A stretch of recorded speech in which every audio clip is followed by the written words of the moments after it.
And we look awesome. I mean, I look, well, here. When I was putting this on, and Bree helped me with especially the hair. But when I was putting this on, I said, like, I can't decide if I look like Baylan Skoll or if I look like Tim Allen as the Santa Claus, from especially from the second one. Right.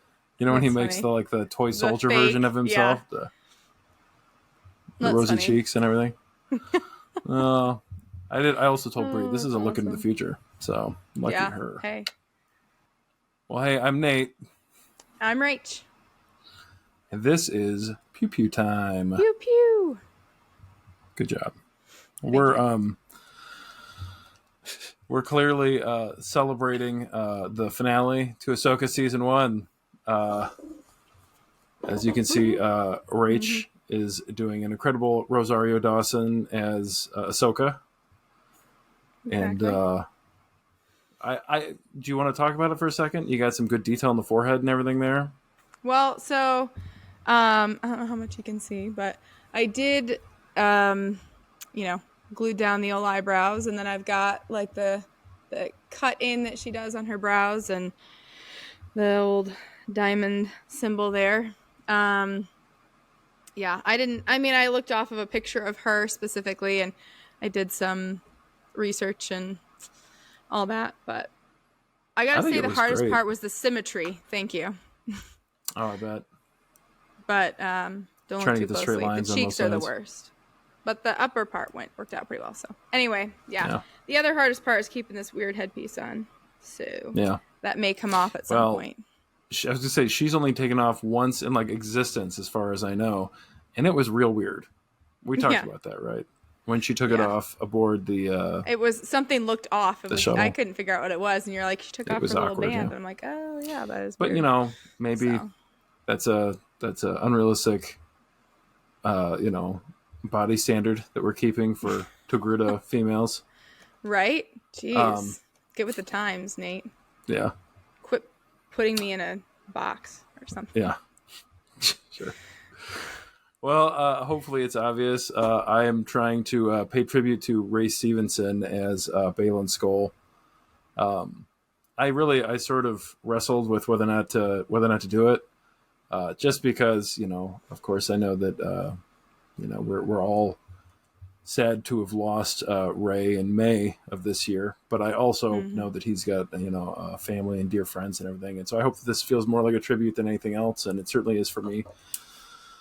I was also excited though because I have a particular look, and there aren't a lot of people who look like me in Hollywood. It's so I was true. like, it's my first time really pretty easily cosplaying as someone who I could pull off. A great big bearded guy. Yeah. I'm pretty happy with how it turned out. I was really worried about the hair stuff. Yeah, I'm losing my shoulder armor already. I feel like I should show too. I've got the back. Whatever. Yeah. What would these be called? I don't know what they're called. There's a name for them. I want to say tentacles, but there's a name for it. Can't remember. No, they're she's got a specific name. It doesn't matter. I don't know. You can find it and maybe flash it's the same across the screen. Sure. Maybe it's the same as the Twilight Tales, but I assume it's got its own specific name. I don't know. It's been a while. I remember there being a name for it.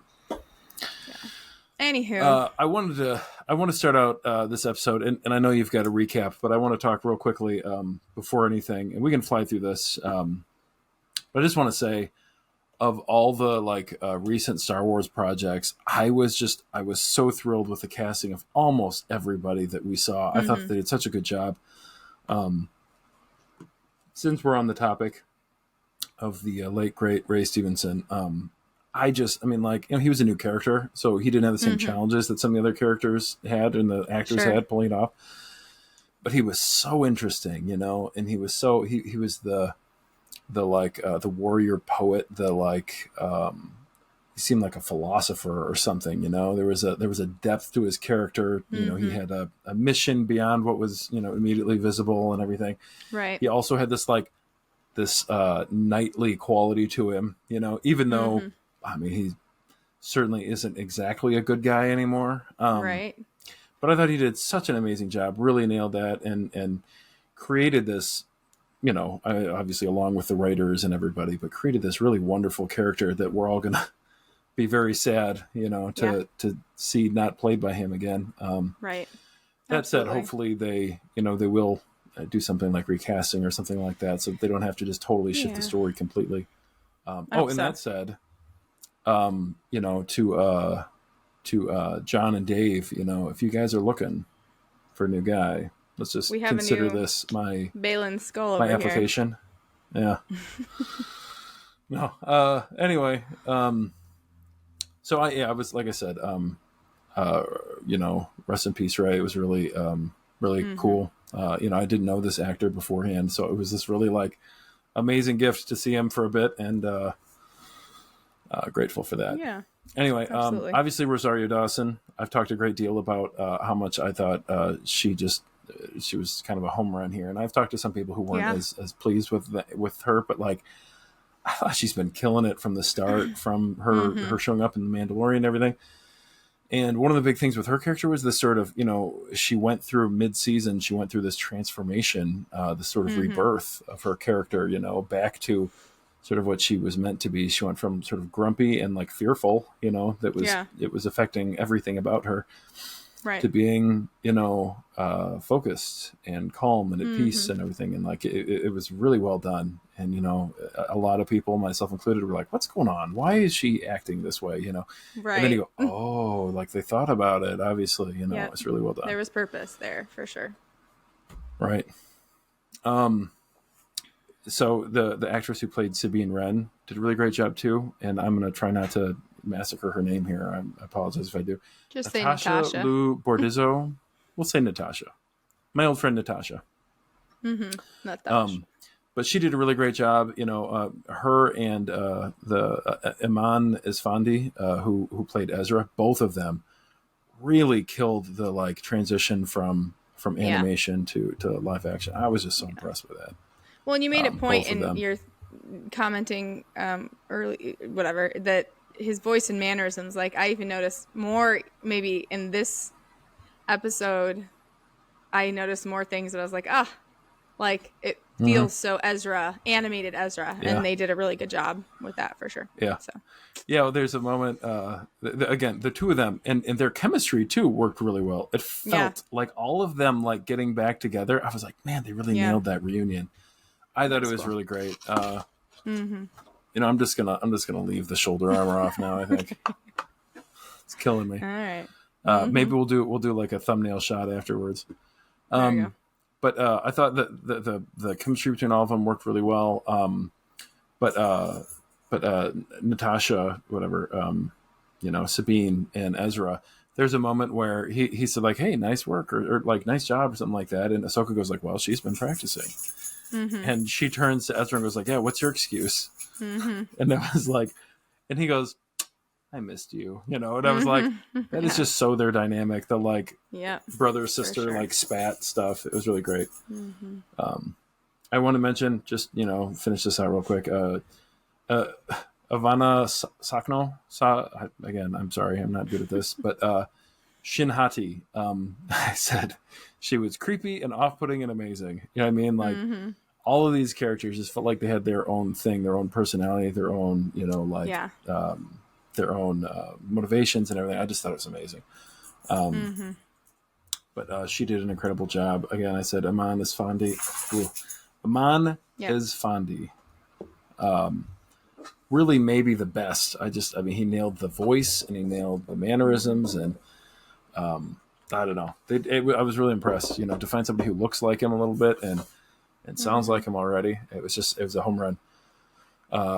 And I feel like we can't finish the list without mentioning Mary Elizabeth Winstead, who played Hera. And I would say, I wish that they could have found somebody who looked a little more like Hera. Something about the face never felt quite right to me, but there's only so much you can do. And I think she did a great job with Hera's attitude. And there was sort of that little hint of rebellion and the like righteousness, honestly, to her that there always was. The like, I'm not gonna do what you say just because you say to do it. She has her own set of morals and everything that she holds close. Anyway, really, really, really good casting, and I think that that's worth mentioning. Okay, do you want to run through the recap for me? Sure. Quick. Cool. So our episode today, the Jedi, the Witch, and the Warlord, which was this is gonna be so tough. It is hard to say. We open on Thrawn's ship. Cargo is all loaded. They located the enemy shuttle, meaning Ahsoka's ship, and we see Morgan become one of the Witch sisters. Yeah. Then we shift over to Ezra. He's making his lightsaber. There's a special moment, a lot of good chats there. And suddenly a TIE fighter appears, two of them. Ship goes down. They use the Force to save I said turtle hobbits, and then I said turbits? Hobbles? What do we want to call them? Either way. Both are good. Thank you. They continue on foot. Thrawn is still tracking them. Finally, Ahsoka and the team find Thrawn's, hideout. Not that hiding, but they get to him. They head on in. Thrawn then sends our undead stormtrooper army, which we'll talk about that. Ahsoka and Morgan fight. Ezra, with the help of Sabine, gets onto the ship. Onto the Star Destroyer. Well, whatever. Thrawn's ship. Sabine and Ahsoka then fight, and Morgan is killed. We see Thrawn and the crew in the stars. Huyang, there's a real cool Back to the Future moment where Huyang picks up Ahsoka and Sabine. They try to get there. Thrawn escapes through the portal, through the hyperspace, etc. Not portal, but into hyperspace. Sabine and Ahsoka get left behind with Huyang. They go back to the hobbles. And Shin, we see joining or something, the bandits. We see Balin for a brief moment in this episode. We haven't seen much of him in the last couple episodes. Just standing, looking off into the mountains on a cliff by the father and the brother. We're not sure what that means. Ezra reunites with Chopper and Hera. That's a special moment. Sabine and Ahsoka still hanging out with the hobbles, looking off into the distance. And we close on Anakin's Force Ghost, just watching on. And that is the episode. Yeah.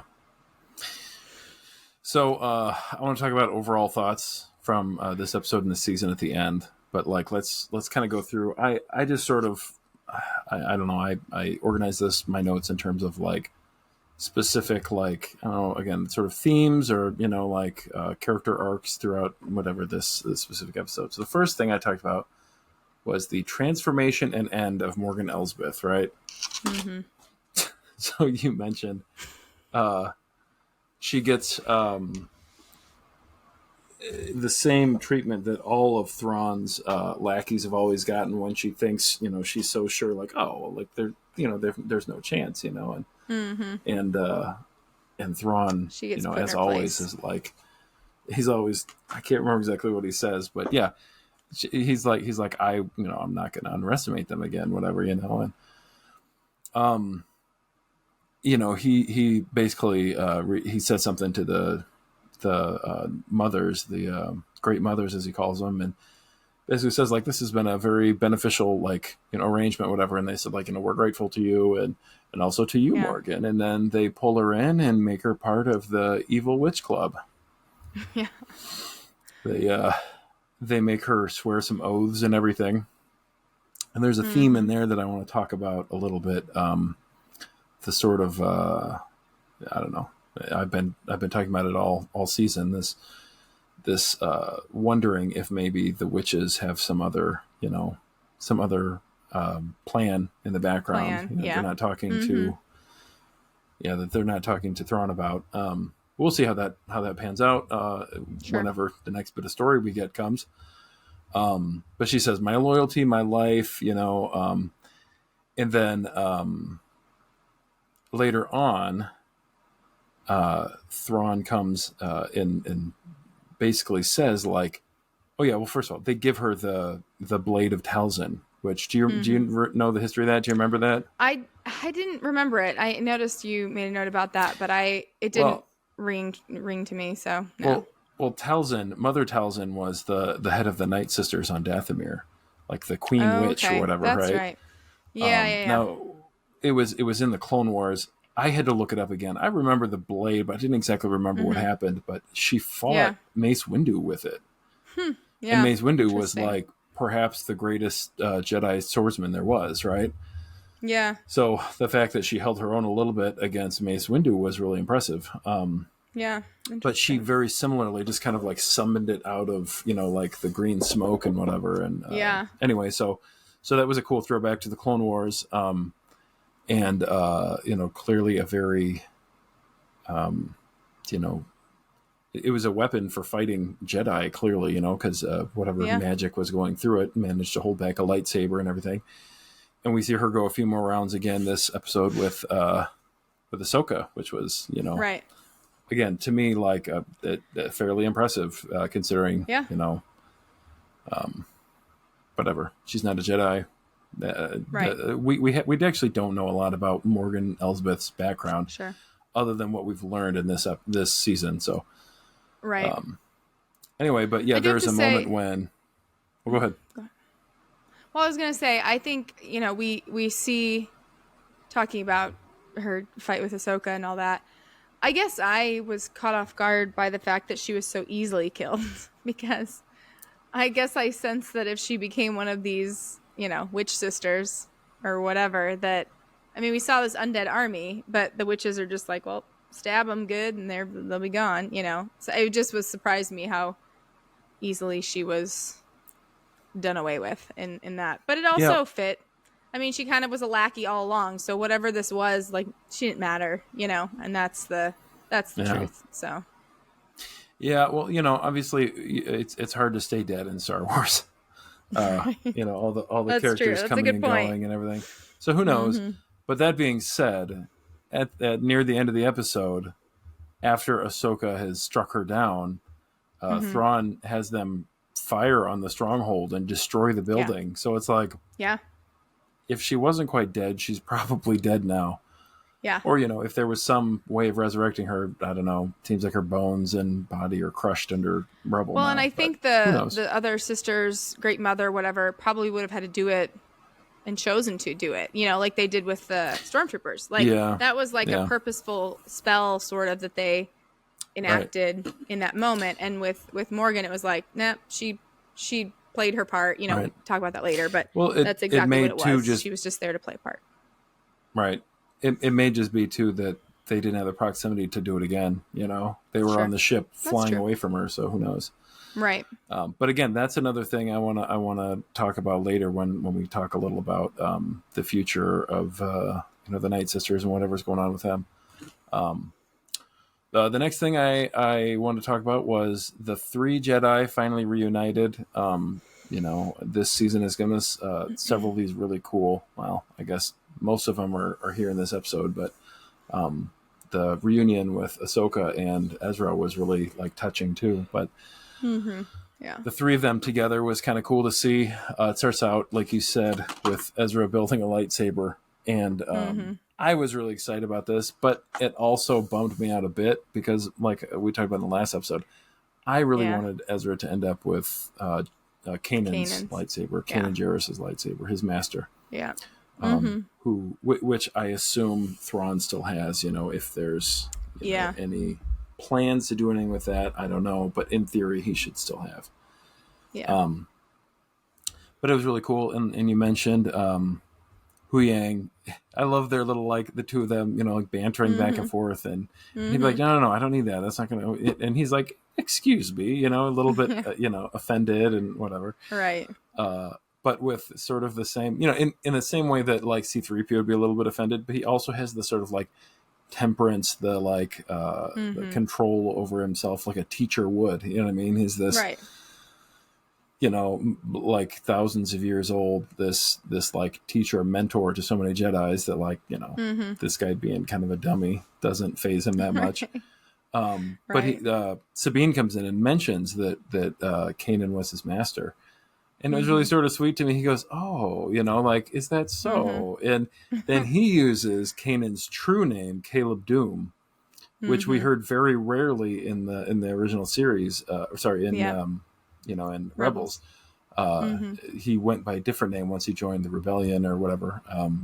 Just in trying to not join the rebellion, once he sort of became a rebel himself. Right. But trying to distance himself from his, Jedi past. The Empire might have hunted him down, at least at first. But it was really cool. Hu Yang then finds Kanan's backup lightsaber emitter, the very top piece, and which is like, I don't know, nobody else that I've seen has a lightsaber like emitter like that. Yeah. It's wide and I don't know, I always thought it was pretty cool. In fact, that's why I got the emitter that I did at Galaxy's Edge, which is not the same, but it's like as close to it as you could get. A little bit more, great big wide brim and everything. Yeah. But anyway, it was a cool touch, and them talking a little about Kanan got me almost emotional. It's interesting. I think we talked about this. It's hard for me to say. Obviously, Luke is certainly in the running for my favorite Jedi, but Kanan Jarrus is right in there too. I loved Kanan's character, and in many ways, he is like one of the truest Jedis, and there are a lot of these different things people talk about. I think it's really cool, and just the relationship between master and apprentice is really cool and special in these things. So I appreciated that. Sorry, I got to keep us moving here. I'm dragging it out. Right. You mentioned Ahsoka's lightsabers must not work. You talking about the ones aboard the ship? Right. I mean, you and I had talked a lot about I wonder whose those are. I wonder if why would Ezra feel the need to waste the time to make a lightsaber if the ones she had were functioning? So it makes me wonder if, for whatever reason, they aren't actually functioning. They're broken, old pieces. Who knows? But anyway. Yeah, well, I mean, there might be some sort of respect to it too. That it's absolutely. I'm going to hold on especially to these. Especially if it's fallen Jedi, it's not really like her place to give them to him or whatever, Right. Well, I also have something that I need to sort out that I didn't fully understand. Well,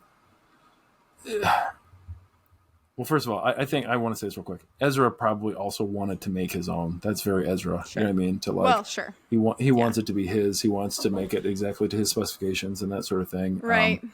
Yeah, that makes sense. But additionally, it occurred to me recently, and there was a line in this episode that reminded me, this might not have been Ahsoka's ship to begin with. I don't know why I was thinking that. I didn't think that this is the ship that Hu Yang started on when we saw him in the Clone Wars.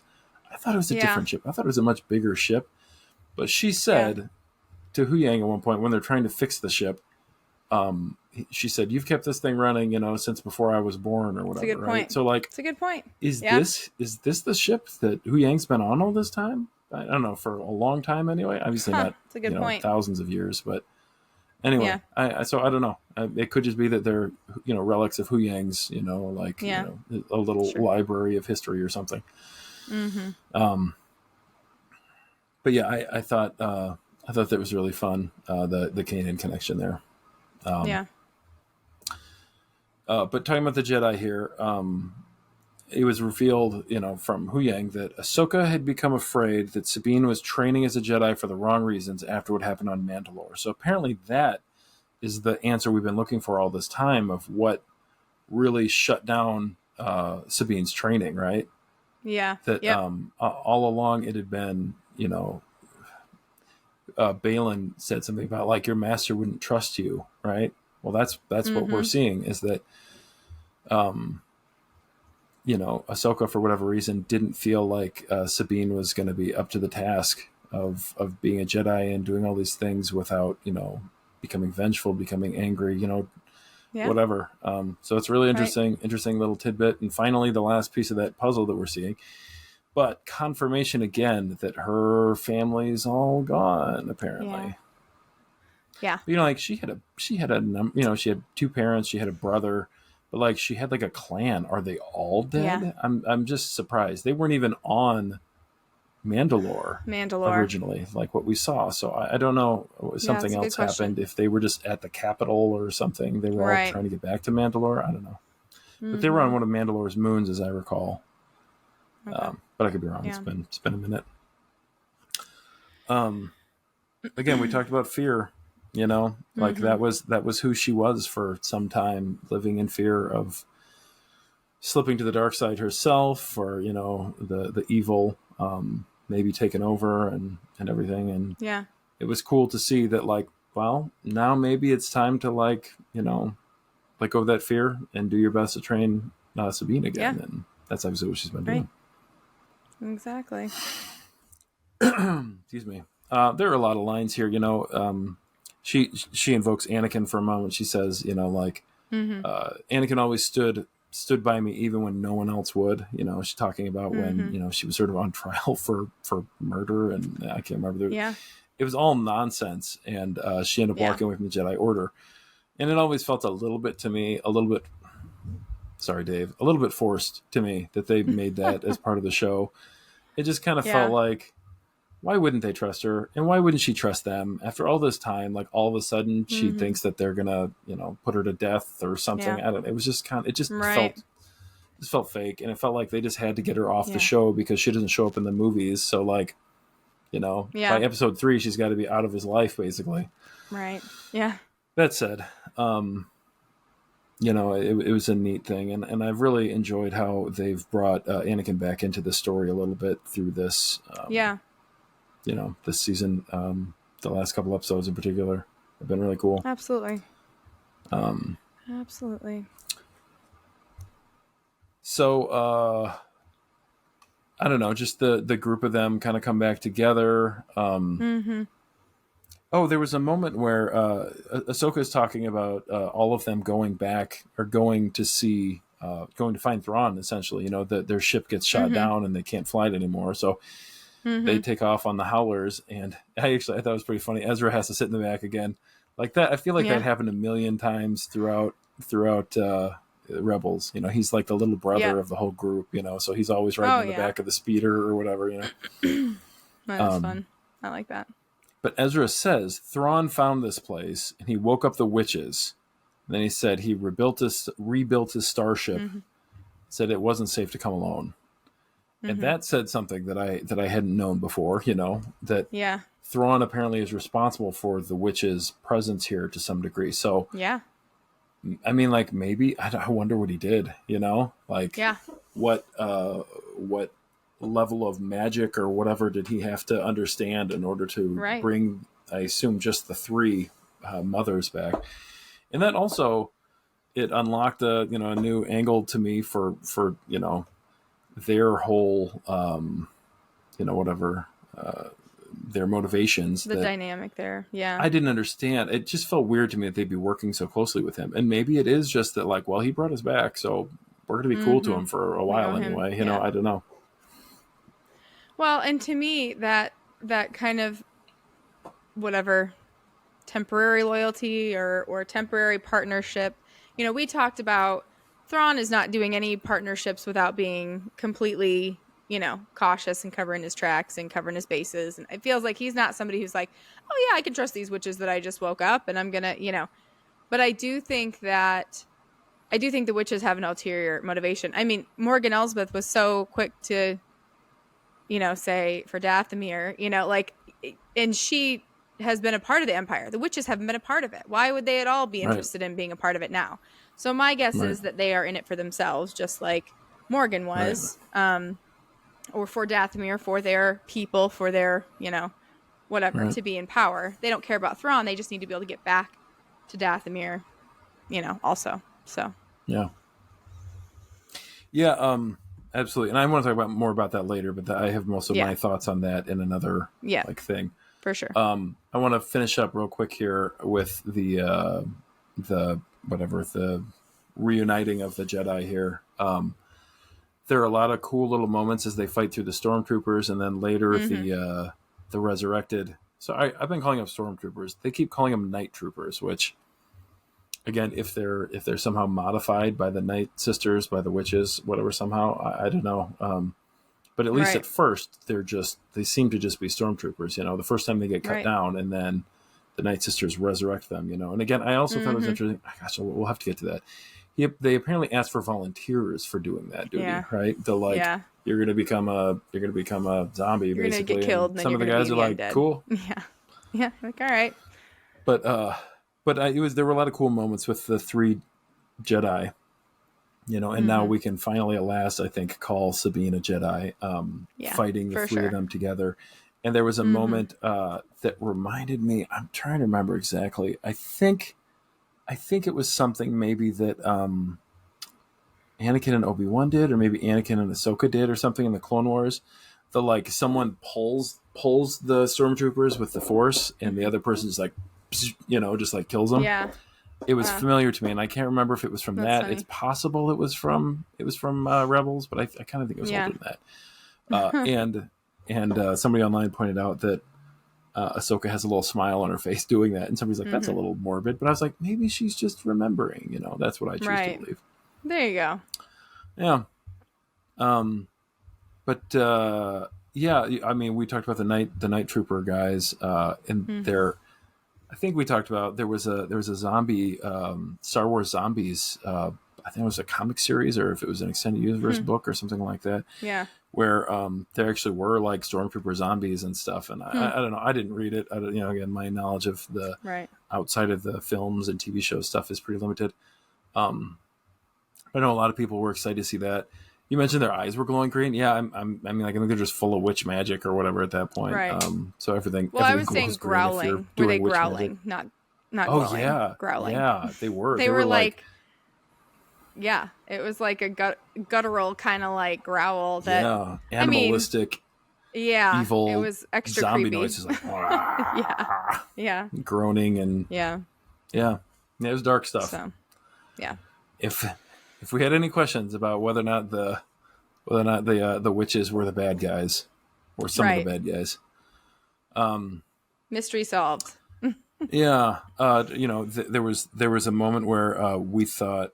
I won't talk about that yet. We'll talk about that later when Sabine comes back. Yeah. I wanted to mention though, real quick, I'll get to that later too. Sorry, Sabine Wren. Yes. Is now a Jedi, right? There were a couple of moments in the fights where, like she's a Mandalorian, for most of her life here, and even if she's kind of without a clan now, like that's still in her. So like weapons, blasters, knives, swords, and all that, like it's all sort of part of her. But she has always had 2 little blasters, throughout the thing and throughout the Rebels and everything, with some explosives and stuff like that. That was kind of her thing. Sure. So to see her entering some of these situations with a lightsaber instead, it's like, man, this is a change in her. She's coming to accept this new chapter, and I thought that was cool. She's even once or twice we saw her like doing pretty well blocking the blaster bolts, which seems like that would take a great deal of focus. And again, she doesn't have a very strong connection to the Force, so like that's probably all her like weapon mastery and everything that's helping her there for the most part. And I do think there was a moment when she was fighting. I can't remember which fight it was because I feel like they fought a lot in this one. But there was one moment where she was using blasters and wasn't getting the results she wanted, so she got her lightsaber out. That it was like this isn't accomplishing. I think it was when she and Ezra were both fighting like the Dark guys. Troopers. The guys that I think they're the guys that we first saw in Rogue One, that they were that's right, Krennic's right hand men, and like they're the guys who, when they talk, it's all like coded. It's weird. They're super cool. Like she was shooting at him, and it was ricocheting. It wasn't working. Whatever. And she's so she even just shooting him in the head, and it's like going through his helmet and doing nothing. So it just was kind of like it was this like okay, look, put those away, and I'll get out my lightsaber because this is a more efficient thing. And it was just kind of fun to see that, like you said, and you mentioned that she's looking more like a Jedi all the time, and it was interesting because I kind of was thinking like, why is it that suddenly this is happening? And I was thinking there's been this shift in Ahsoka, which has caused a shift in Sabine. I think we start to see that she's Ahsoka's even talking to Sabine differently, about her abilities and about what the Force can do and about whatever, all that kind of stuff. She's less negative too. Yeah, absolutely. When she was talking about well, go ahead. Well, she's working less with fear, because there was that little bit of fear that she was still instilling or at least reflecting at Sabine. And so Sabine was living in fear too, and you can just see that suddenly Ahsoka has faith in Sabine. We haven't seen her do anything with the Force, really. And then as they're rushing toward the gate, you hear Ahsoka yell, Ezra, the gate.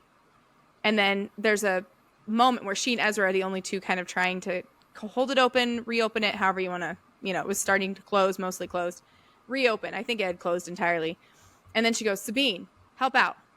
And it was like she just trusted that Sabine was going to have some ability in the Force and be able to, put some effort in and help. So trusted her, had faith in her. And I think that helps her.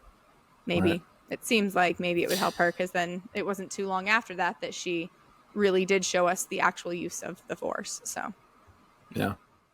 Well, it hadn't occurred to me until I was writing the notes down, watching it the second time, that there's a moment where Sabine comes out under the wing of the ship while they're just like slowly cruising along with the turtle people, and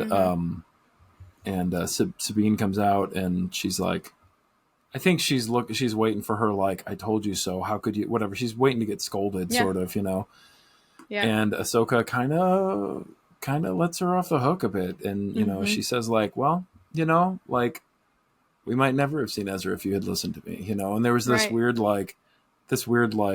this is what it is, and maybe what you did wasn't the wrong thing. Like, it was, I don't know, it was surprising. Again, she's not the fearful person she was. She's moving on, and but she says something about, like, have you kept up with your training? She kind of says, I'm trying, and she says, I can't remember if it's train or what. She says, like, train your body, trade your mind, trust in the Force.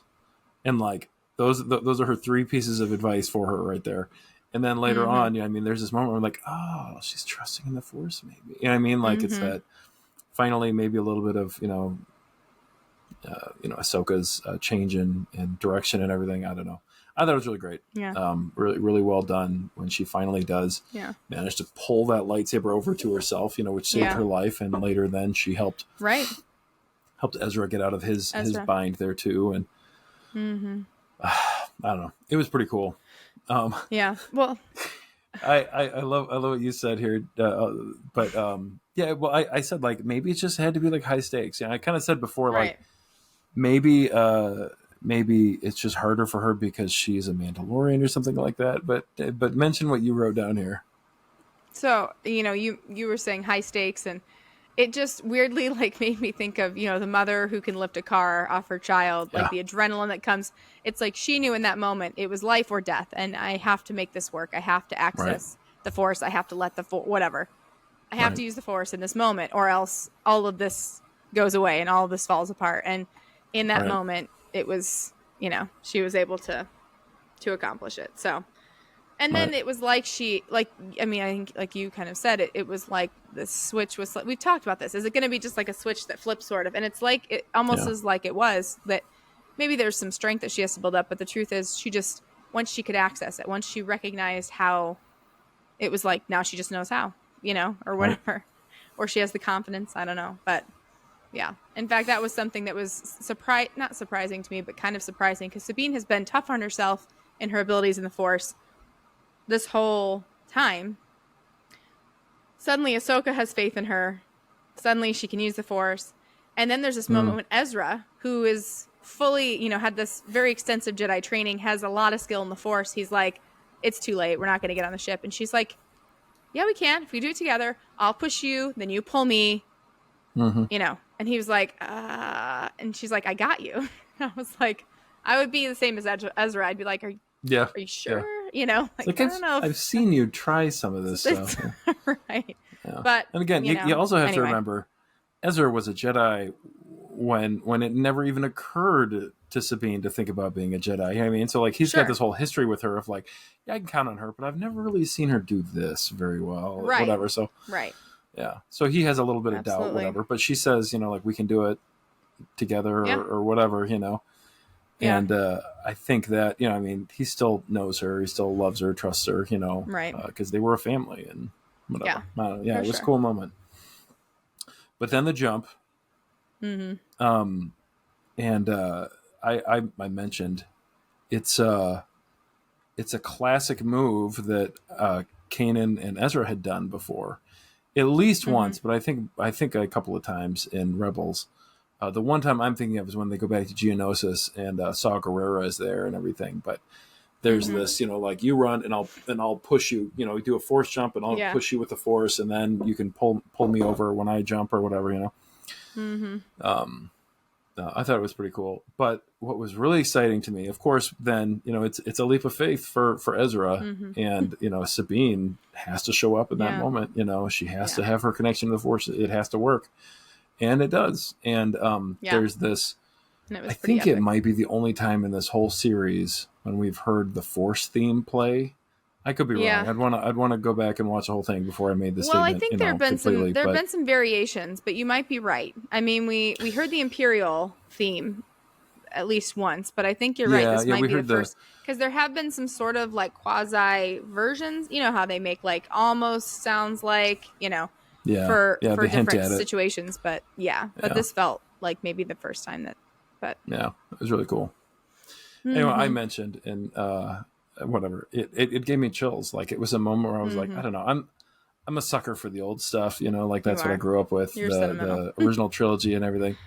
Sure. And we've talked about before, like I can be an emotional mess at movies anymore. Like I just can't control it like I could when I was a little younger. I'm not as old as I look right now. But right. Wait. Yeah, I struggle with like keeping it together with like emotional moments and whatever. So I thought that it was really cool. I had chills watching it. I thought it was pretty cool. It was a good connection. Yeah, for sure. Oh, and one more thing, as long as we're talking about Sabine and sort of starting to understand the Force, there's a moment where she says, like, Ahsoka says, "What is it?" And she says, "I felt like," and then she pauses and she goes, "Nothing, just shadows in the starlight." Excuse me. So, what did she see? That's the question, right? Right.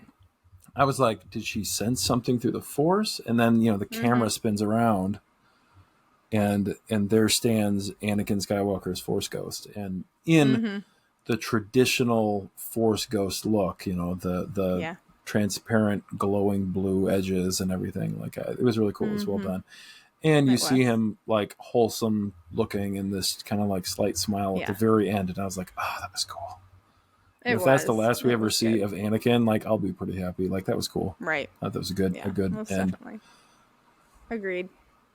Well, let's move on to Thrawn's escape. Thrawn.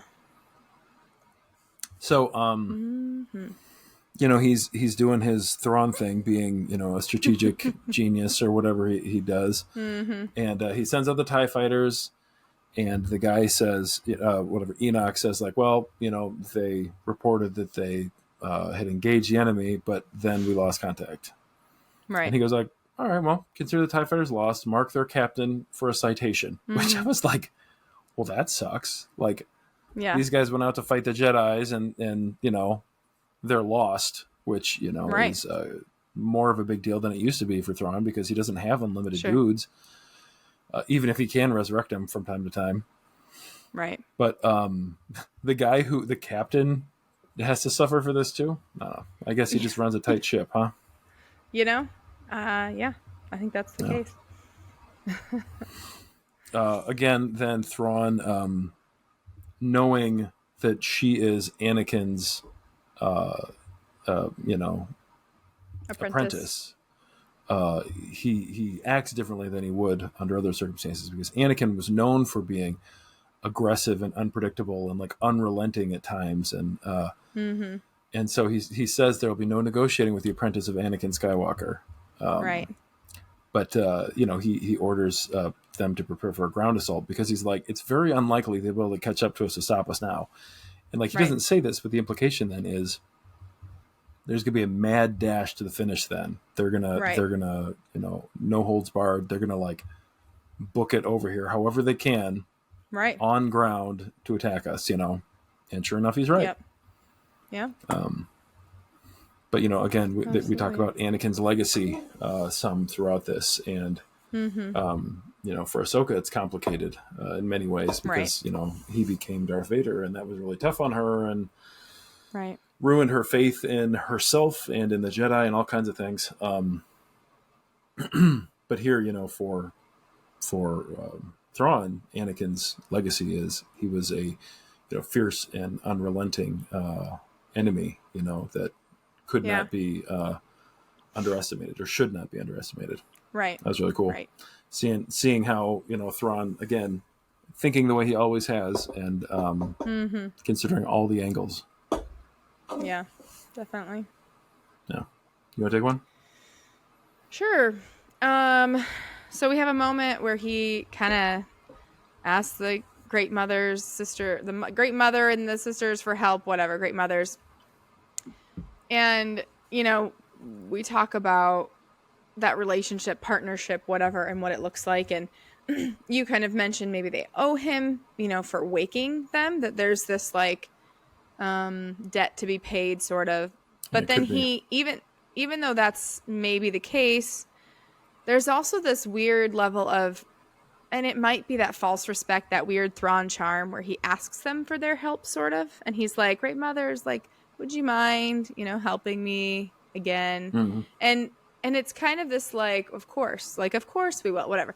And then I kind of was like, are they asking? Is he asking? Or is he like asking? That it's like, hey, that you have to do this for me, but I'm going to be respectful and pretend like it's an option, Because it kind of seems like they are at his disposal 100% at this point. It may just be too that they know that his failure is their failure. If he can't get us back there, then it's on us too. So they have to do their part. I don't know. Sure, and they're not strategic like he is, so they're willing to be like, hey, you take the reins here to get us where we need to go, and then they'll do what they want once they get there. Yeah. Right. So then Thrawn, has an awkward conversation with Morgan Elsbeth, newly witchified Morgan Elsbeth, and basically says, like, we need a little more time. And there's this, like, long pause, and she goes, I understand, or whatever, and he says, for the Empire, and she kind of nods. Yeah. And she's then nodding to several people before she says, like, she's quiet and does a bunch of, like, little, like, nods while everyone walks away. The mothers walk out, too. Yeah, I don't know if she nods to them, but the mothers walk out, and she says, quietly, like you said before, for Dathomir.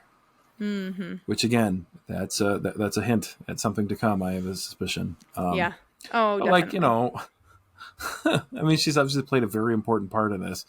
To be asked now to sacrifice herself, it's like, come on, man. Like, do you know what I had to go through? Like, I was on my way to a New Republic prison after having, fought and lost to Ahsoka once, and then broke me out. And then I, I've been building this big ring for you. And then we crossed, from another galaxy to help you. And now you're like, why don't you just, slow down the enemy for me? This is very, very hard pill to swallow, I imagine. Yeah.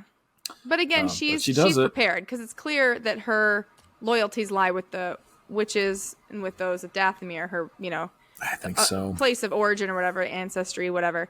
And you can tell that, like we talked about with her just saying, like, for Dathomir, the idea here is like you said, this illustrates, like, the witches are going to come, like, this is a part of this, that there's no loyalty to the Empire for the witches, because I think, Morgan sacrificing herself in that way, knowing what she was going to, saying for Dathomir, she wasn't the only one for the cause of Dathomir, I think is the point to be made there. So anyway, but that's my feeling. Yeah. No, I think that there's definitely something else sort of, reading between the lines. It feels like there's something else happening there. Sure. But real bummer, like I said, after all of that, the work that she's put in to make this happen. And he's like, cool, thanks. Yeah. Bye. Yeah. So then, accelerating along, the Jedi reach Morgan as the ship is just starting to take off. And Ahsoka sends off Sabine and Ezra. She says, like, you have to stop Thrawn. And, Sabine finally, sort of listening to Huyang all along, the like, you guys were always better together. She says, we have to stay together, right? Mm-hmm. And Ahsoka says, like, no, you have to go stop Thrawn. And so Ezra and Sabine take off, and Ahsoka's left there. And I was actually kind of surprised that Morgan lets them just go. Or does she just think like, oh, it's a bunch of dumb kids, like they're not a real threat? Is that what she's thinking? I mean, it seems that way. She's always been really overly confident and arrogant about what she, could do, and just overestimating this group all along. I mean, how many times has she thought she knew better, and then she was proven wrong? So it's not really any big surprise that she would have been like, well, this is my fight right here. This is the person I need to hold back. Those stupid, youths, they aren't going to get anywhere. Yeah. And, I mean, like, you're right. And Thrawn has made it clear that, the apprentice of Anakin Skywalker is a threat. So maybe that's part of it for her. It's just like, well, he's made it clear she's the one to worry about. But I thought that was interesting. So then there was a moment. You deleting stuff from my document? There was a moment. Stuff. There was a moment where Morgan, loses, which it wasn't a short fight. You said like you were kind of surprised how easily she went. It was a good little fight, I thought. Again, in my mind, I've often over the years been frustrated when they have to invent, but video games are a place that they're particularly guilty of doing this. They have to invent things that threaten Jedi, right? Mm-hmm. Because by nature, there is not a lot that really can stand up against a Jedi. The Sith can, sure, but then eventually they have to be like, well, they're only a couple of Sith, really. So it's like, well, we have these like Sith acolyte type characters who are like training to be Sith or whatever, or like in video games, like, oh well, like any old idiot can hold a vibroblade, which can hold back a lightsaber. It's like, I don't know, it's just it can get really dumb. But that said, I thought that this went, considering the witches use the Force in their own way, but like Morgan seems to be fairly limited until recently in her understanding and use of the Force as a witch. I think that her powers are, really just imbued just then. So I don't know, but I thought that she held her own as well as could be expected. It's true. And she even destroyed one of Ahsoka's lightsabers, right? So like Ahsoka's cool little matching set is down to one again. But anyway, I thought it was pretty cool. Yeah, absolutely. But anyway, so she dies, and back on the the ring, one of the witches says, like, she sort of turns her head a little bit, and she says, Morgan is dead. And Thrawn says, she did what was required. Like that's and it's sort of cold. Not. I mean, like I would say, I guess he is unfeeling, but like basically, like, yeah, well, I appreciate her sacrifice, and that's kind of it, Yeah. And then Thrawn gets on the horn and does his like weird respect of his opponents thing, and he says, Ahsoka Tano, let me commend you for your efforts today, and basically just says, like, I know you because I know your master and everything. And like that was an interesting point, but like a lot of what we've learned here is that she's more than what like whatever he was, more than just violence and whatever, and she's more even than that, so I thought it was cool. I thought it was interesting how he go ahead, sorry, just how he in that piece that there was this level of respect, and then back to his manipulative kind of nature, which was like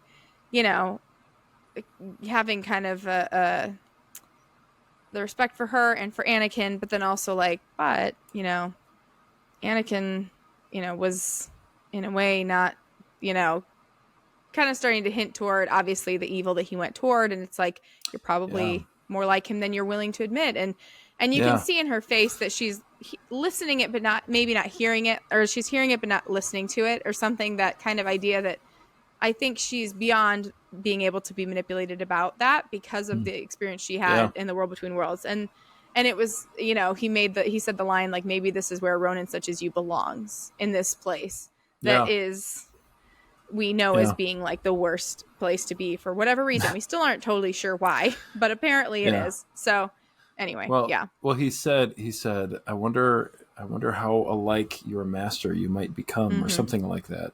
Yeah. And it was like, is he saying like, wonder if you'll be another Darth Vader kind of character or something, you know? And I found that an interesting thing to say. And then, like you said, he mentions her being like, maybe this is where a Ronin like you belong. Do you understand the word Ronin? What do you mean?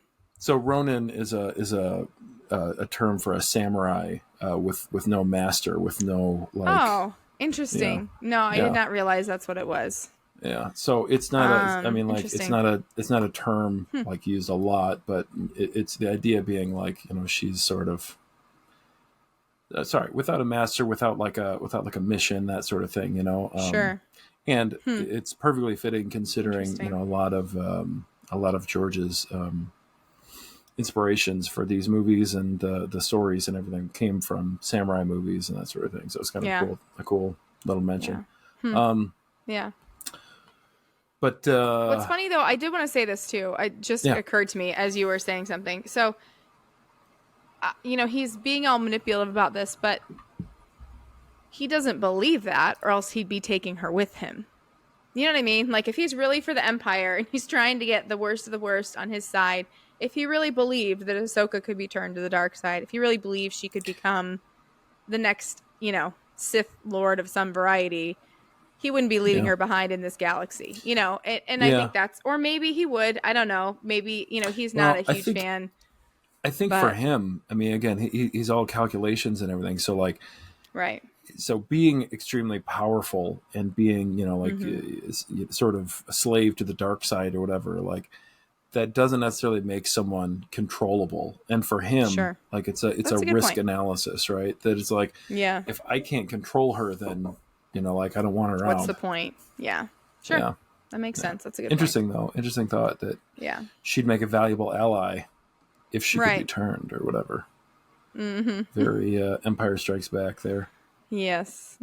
Anyway, Bree actually mentioned it before I could even say it when we were watching it, because Morai appears, and that's the owl that is a representation of the daughter of the three Mortis gods, the daughter representing the light side of the Force and everything. Yeah. But they come back to the what do we call them? The Tobbits, the hurdles. They're hobbles. Oh, hobbles. Hobbles. They had an actual name, and I can't remember it now because we're or turbits. Turbits was the other one I said. I think that's a good turbits one. Or hobbles. Oh, right. It's hobbits and turtles, right? Turtles. So hobbles or turbits. Yeah. Go ahead. Okay. Continue. So anyway, they return to them, and they all like, you know, rejoice, and honestly, it reminded me a little of the Ewoks. Every time they like make a big noise as a group, it reminds me of the the Ewoks, not hobbits. Joyous cries of the Ewoks. Yeah. Right. But they get back, and she sees Morai, and that was an interesting little thing. It jumps over to Shin, who is, you know, on her own now, who, like, you know, again, there's another little Ronin sort of character, like on her own, and she goes over this crest looking down at the group of bandits that whatever, I guess she and Balin had, you know, pulled in to help them before. Yeah, had partnered with. She holds up her lightsaber, and I'm like, what? I guess the only thing I can figure is that she's probably trying to, you know, like be their leader now. Like she's walking back there and she's like, you guys work for me now. I mean, maybe something like that. I'm a little surprised that she takes that over the Jedi, but maybe it's just for her. It's like some people to manipulate and whatever and use. So who knows? We'll see. And then they jump. Were you going to say something?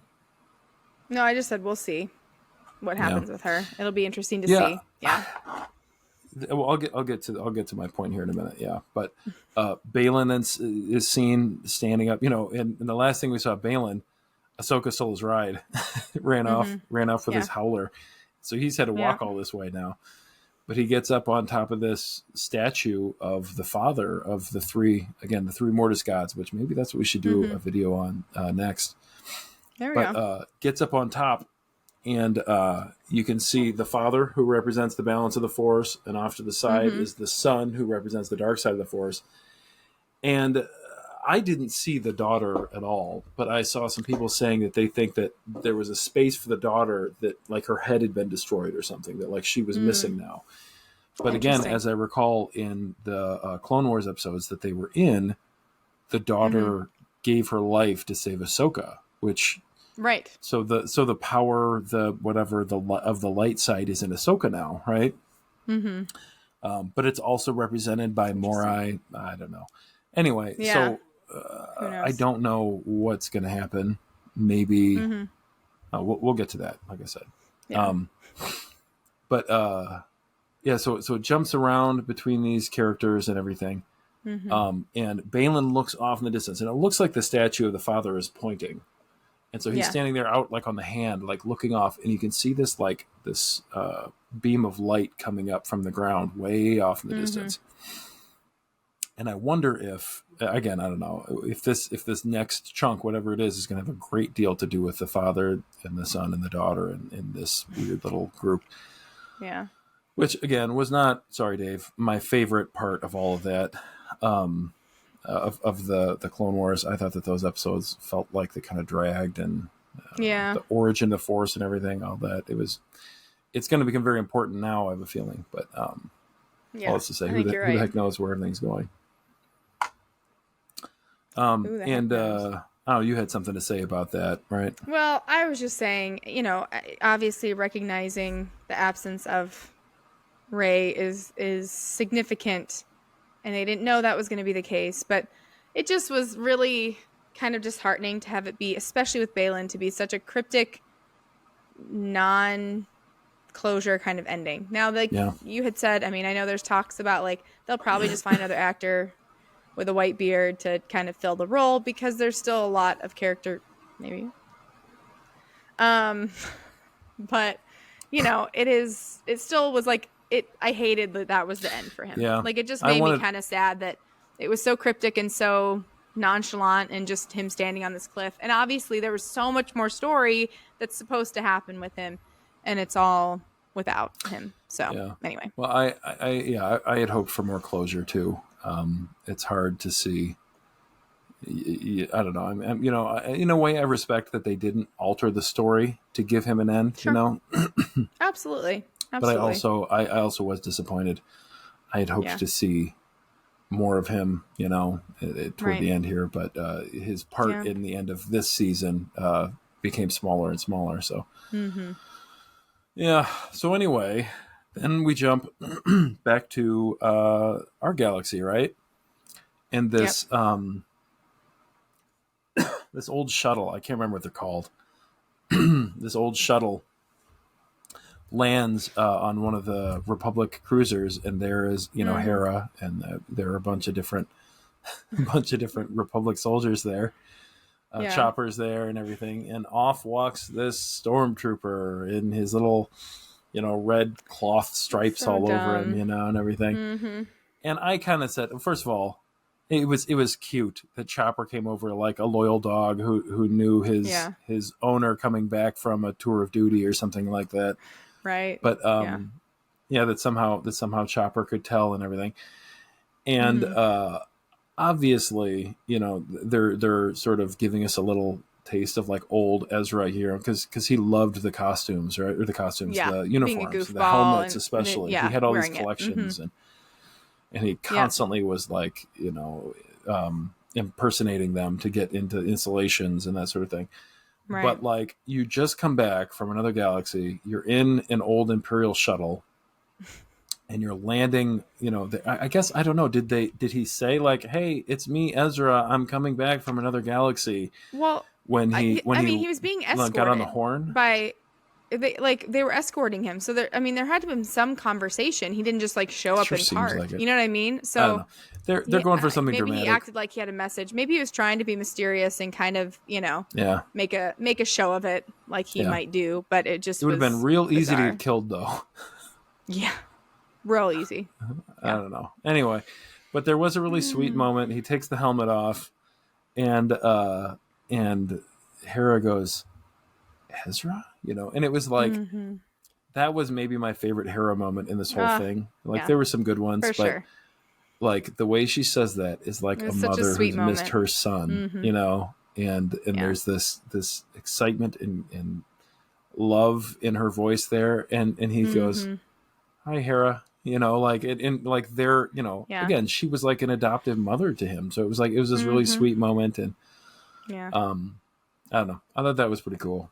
It was a neat moment, but I did think it was a stupid thing to do, come walking out dressed fully. I mean, you know, if you're still wearing the armor, that's one thing, but the helmet, come on, show them who you are.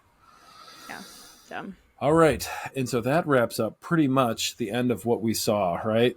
We talked a little about how at the very end of it we saw Anakin as a Force ghost and everything. So that's not, I mean, that was the real end, I think, of the show, but of this season. But we didn't do it in order. We were just discussing. Yeah. What's that? Nothing. I was just saying, but we didn't talk about it in order, so we already talked about that part. Yeah. No, that's right. So my one big theory going forward, as I've said throughout the show, is that the witches have an ulterior motive. That, you know, they've made a deal with Thrawn, apparently to bring a bunch of their dead back to Dathomir. Now they talked in, I think in Rebels, maybe it was in Clone Wars also, about their power came from this altar there. So once they were dead, the spirit of these witches couldn't stretch any farther than the altar would allow them to go. There was like a, you know, there was like a range of effect. So there's something about Dathomir, the planet, and something about, you know, that altar maybe that they need to take advantage of, and that's why they're bringing all their dead back. I don't know. Interesting. But certainly they're doing something to, in theory, bring back the witches, right? Yeah, seems like it.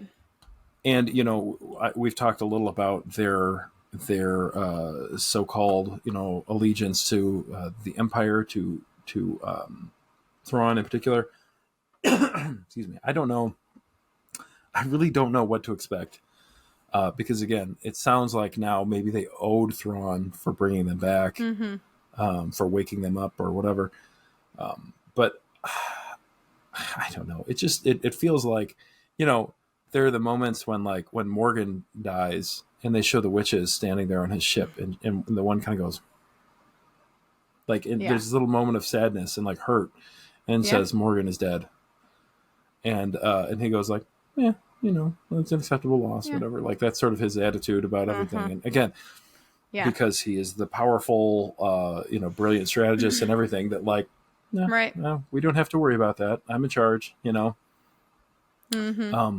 But, you know, again, Morgan's moment of saying for Dathomir, all of these feel like little like hitches in their, you know, strong working relationship. So I don't know. I'm suspicious, as I imagine most people are. Absolutely. I mean, or maybe Thrawn's got some way to control them. You know what I mean? Maybe they get back and he gets his hands on the altar in their little witch cave and he can control them. I don't know. Thrawn is no idiot, you know, so if they're plotting against him, it seems like he would know. Well, that's exactly it. That's what we've talked about all along. They might be plotting against him, but you know he's not unaware of that, or he's not at least not naive to it. Like, he might not know exactly what they have planned, but he's got some sort of plan B when they inevitably turn on him. That's my feeling. He's not gonna be like, "Oh, I thought you were my loyal subjects forever and ever." Yeah. Like, if they are plotting something and they've kept it secret from him, he will not be completely unprepared for sure. Yeah. No. Well, my last little thing was one of the last lines Ahsoka has is, Ezra is where he needs to be, and so are we. Right?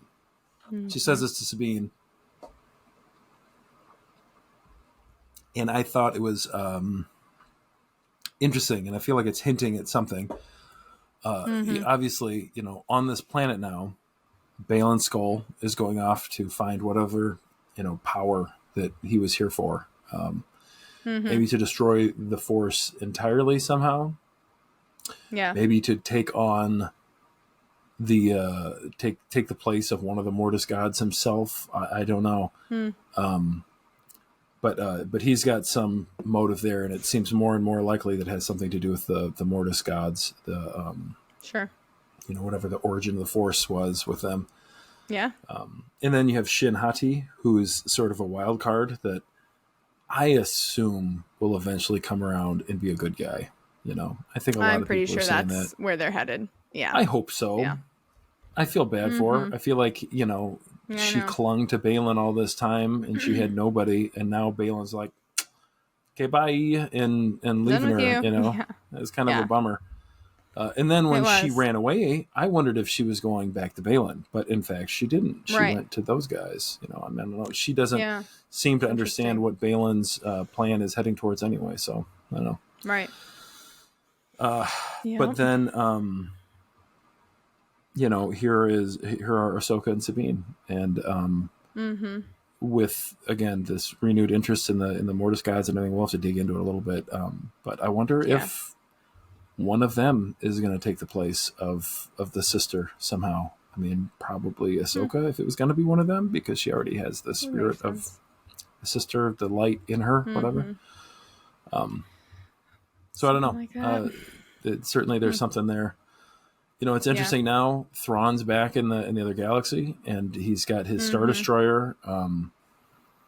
The Shadow Council that was talked about in the later episodes of the Mandalorian season 3. Certainly the Imperial Remnant is going to fall in place behind him now, I assume, so it's like, they didn't seem like that much of a threat on their own, but now it's a different story. Absolutely. Yep.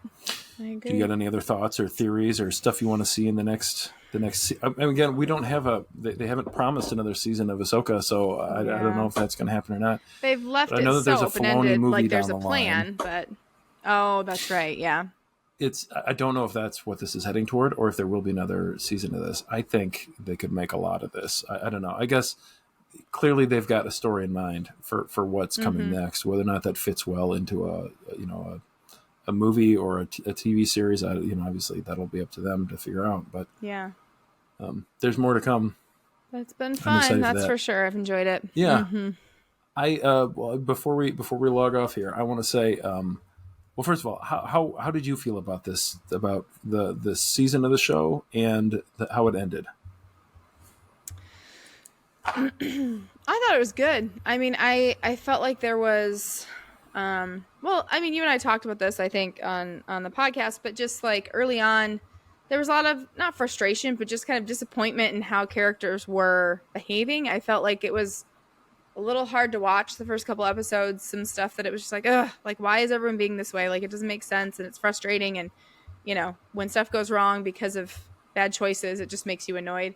But I think that is not something I would take that back now, that frustration, knowing that this was kind of a required piece of the development of these characters, and I felt like they did a fantastic job of that.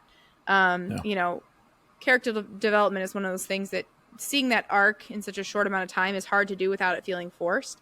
And I feel like, within 8 episodes to do an arc like that with several characters is pretty amazing. I mean, we see Shin transform from this loyal, kind of lapdog to suddenly questioning, to suddenly, like, I think it felt like she was disagreeing with him more than once. I mean, she questioned it, but it was more of like this is really the best thing, Yeah. We see Ahsoka do a massive transformation. Now, there is one of those like moments with Anakin that really is the point of transformation.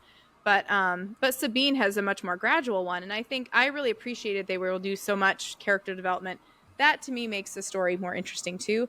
And then I think the storyline itself, talking about this realm with the witches and Dathomir and everything that's a little bit on the outskirts, at least as far as the traditional Star Wars stories, is something that like I don't feel as confident or comfortable with. I've only seen like Rebels and Clone Wars through like once, and it's bits and pieces since then, and I love it, but there's a lot less of that in other things. Now there have been things with, mentioning of in some of the newer stuff, but still it just felt like this was a whole new thing, and that was a little hard for me too. But overall, I loved the way they developed the story, and once I got to know the characters, some of the ones that we like had never met, I appreciated them more.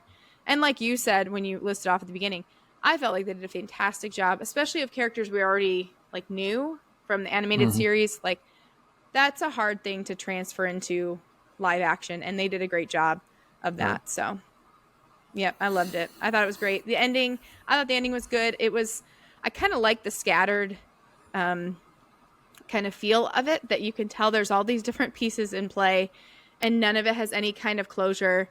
It's all very like open-ended and kind of at a sort of jumping off point. Like something is about to happen in several different kind of storylines, you know? Yeah. Yeah. Yeah. So, what about you? would agree. I would agree for the most part. I felt like it started kind of slow and I was enjoying it, but it was hard. It was hard to see characters acting in you know, sort of these like, it's the first act, right? It's like, it's laying the groundwork, it's setting everything up, but it was just kind of like, why is Ahsoka being, you know, like this? It doesn't quite feel right. Yeah. It was a little weird seeing Sabine trying to be a Jedi, and that was, you know, a little hard to accept briefly, though it's not like we didn't sort of pick up on that from the previews and stuff. But, you know, they built that up well in her struggle to be a Jedi. I mean, it was like, yeah, even she doesn't feel like she can be a Jedi, you know. They did a really good job with that stuff over time. And it did just kind of feel like, and this is how it's been with some of the other shows. Part of it was, those first episodes were a little shorter too. Like they got longer as we got later into the season. For sure. It feels like nothing happening. It's like slowly building. And then all of a sudden at the last second, like it just downhill. Everything's happening super fast. And so much is happening. They do that a little bit. I remember Andor being that way too. I mean, they kind of had this like slow build and then like, you know, snowball effect. So yeah, really trying to set the stage very well before everything really starts going. But yeah, I mean, I think similarly, it worked really well once I stuck through it, you know, and those transformation of the characters, you know, you mentioned, you're absolutely right. I think they did really good. They did a good job with those. I will say this last episode, I'm really happy that there's a lot of room to go from here, right? A lot of, I mean, if you look at the episode 7, 8, 9, the sequel trilogy, episode 7 ended with them destroying the whatever, I can't remember what it's called, the Death Star XL. Yeah. I'm embarrassed by that. I can't remember what it's called. Star Planet. Wasn't it called Star Planet? No, it was oh Lord. Oh my gosh. Cut this part out. Base. Starkiller Base. Starkiller Base. Just as dumb as Star Planet. Yeah, it only took me like 20 seconds. Let's give me a break here. Yeah, well, you know, Starkiller was originally Luke Skywalker's last name. Before it was Skywalker, it was going to be Starkiller. But and in fact, that was the name, I think, of Darth Vader's secret apprentice in the Force Unleashed games. But anyway, they wrapped that one up pretty well in one movie, and then Rian Johnson's episode 8 felt like it just sort of like unraveled everything, and at the end it was like, I don't know what's going to happen at all. And then the last one, of course, you know, as the last movie in a trilogy, has to sort of wrap everything up. It just feels like we haven't had a good cliffhanger in a long time, right? There's been a little of that. Yeah. There's been a little of that maybe in The Mandalorian, but you know, with like Moff Gideon climbing out of the crash of the TIE fighter and that sort of thing. Like they've had some little bits of it.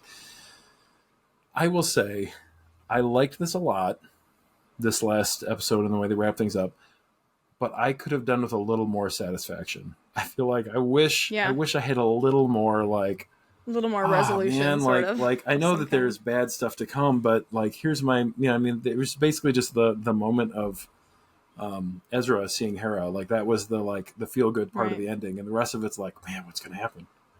So I could use a little more, but it's a pretty small it's a pretty small criticism I have for that. I think it's pretty good. Well, we had some great moments like throughout the season, you know, some moments that were, you know, could have been cliffhangers or, you know what I mean? Like seeing Ezra, finding Ezra, that reunion, all the three of them working together. Right. So it's like, well, where do you go from there? What kind of resolution can you have when they're going to be stuck on this in this galaxy? So anyway, but I completely understand what you're saying. Yeah. So all in all, you know, having watched all of it, I'm really excited. I thought it was great. I want to see more. I think that it really does feel to me like they've proven that they can give Dave Filoni the reins for the most part and really make this work. I'm excited to see, hopefully, them give him a little more room in these things. Now, again, the witches and all that. I mean, Dave has talked about how like working with that stuff, the Mortis gods and that kind of thing. Now, sorry, the witches did actually, I found out later on, they did come from Expanded Universe. Like they were in some of the books in the old days. Gotcha, apparently, okay. I didn't know that, but okay. But I know that the Mortis god stuff, like he really loves that stuff, and part of it's because he got to work on it, and like they didn't have like old lore that they had to invent for it. That they didn't have old lore. They got to invent some of this stuff, you know, and that's more fun. But anyway, I feel a little bit like whatever wishy-washy on some of that stuff, but I think that Dave has done a really fantastic job, and I'm excited to see what's next. Agreed. You know? I know.